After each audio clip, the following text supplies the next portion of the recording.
You ask Tiger to solve. This deals with linear equations with one unknown. The final result is n equals 1. Let's solve it step by step. Group all n terms on the left side of the equation. Subtract 3n from both sides. Group like terms. Simplify the arithmetic. Group like terms. Simplify the arithmetic. Group all constants on the right side of the equation. Add 8 to both sides. Simplify the arithmetic.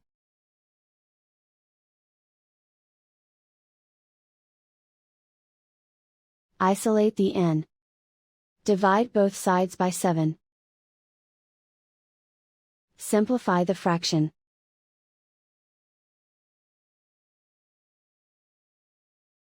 And so the final result is n equals 1.